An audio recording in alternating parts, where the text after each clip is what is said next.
Sometimes we hear this question, do I have to play with my kids? And if so, how much? And what kind of ways do I have to play with them? And if this is something you've been wondering, don't worry, we're diving in deep today on the podcast. Hey there, Mama. This is True Presence, the podcast where Catholic moms like you and me learn to be embodied souls. St. Catherine of Siena said, "Be who you were meant to be, and you will set the world on fire." In the midst of hurry, worry, and social media, we're doing a 180 and focusing on real presence, communion, connection, natural living, and bringing eternity into our hearts and homes. I'm your host, Kelsey, and I'm so glad you're here.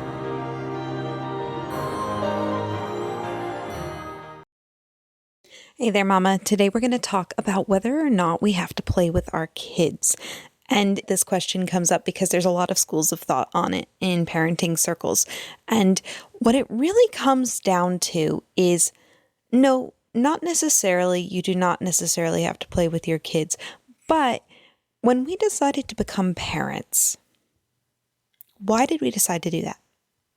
We didn't just want to produce individuals and then, thrust them out into the world. We wanted to have a relationship with them, just like the Father has a relationship with us. He didn't create us just so that we could go about our business and be productive. That wasn't the point. It's the same thing when we have kids, and this should go without saying. But play is one way to have a relationship with our kids and one way to build connection. That being said, it's absolutely essential for us to build connection with our kids. And St. John Bosco, he ran a school for boys, and he learned so much through this process of how they learn about our Lord. And one of the things he said is that it is not enough to love a child. It's not enough to love a child, but they must also know that they are loved. And how does this relate to connection with our kids? Well, the first place that our children learn about love, the place where they build their capacity to love, where they learn to receive love and to, in fact, just believe in its existence, is in their home growing up. It's in how their family treats them, how they are loved, and how much they know they are loved. And so the work we do in loving our children is so powerful. It echoes through their whole life. And not just into their lives, but into the lives of all the people that they're going to be loving. So what does that mean, that it's not enough to just love our children, that they have to feel loved? It means that we have to connect with them on their level. It's not enough just to express our love. It's not enough to just provide for them and give them an education. We have to figure out how they feel loved, and that is subjective. So the first thing we have to do is drop our expectations of how we think they should feel loved, the things that we do that we think they should be grateful for, and instead to approach this with curiosity and figure out what actually helps them to feel loved. So what it comes down to is that the core of connecting with your kids is about moving through the world at their pace, following their interests. So how do you do that? The first step is observation. Take some time, and you don't even have to really do anything except just watch your children and observe what is catching their interest, the kinds of things that they are doing that they find fascinating, the kinds of activities that seem to be catching their interest. All of these things are going to help you to figure out how you can engage with them. The second step is to actually show interest in what they want to do, to follow them in a sense, to ask them questions about what they're doing and maybe join in. If you see your kid, turning over rocks, just come and do it with them. Ask what you're looking for or what you're making. And the last step is just to be fully attentive in this time. It doesn't have to be an extremely long time, as long as your focus is really strong. You're not multitasking. You're not trying to check your phone in the meantime. You're not thinking about what you're going to be making for dinner, but you're giving them your full attention. So I think a lot of times we get really intimidated with this idea of trying to build connection with our kids. We think we have to do these big things like vacations and expensive outings, or I really hate the idea of core memories because I think it puts a lot of pressure. Like I see people will sometimes like post on social media that they made a core memory with their kid, and it's usually something like they went to Disneyland, which can be, well, it's quite a big deal to some families.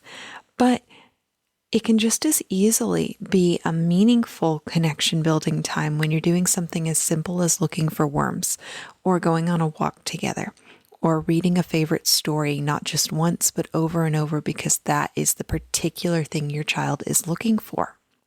I think sometimes too, we get a little intimidated with this idea that maybe we have to do like crafts or something, that would be Pinterest worthy, but it doesn't have to.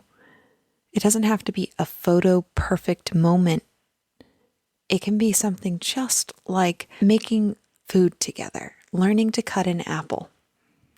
We can do real life with our kids, and the quality of connection can be based in whether or not we are giving them our full attention and engagement while we're doing these things. And you can tell if your child is authentically enjoying it.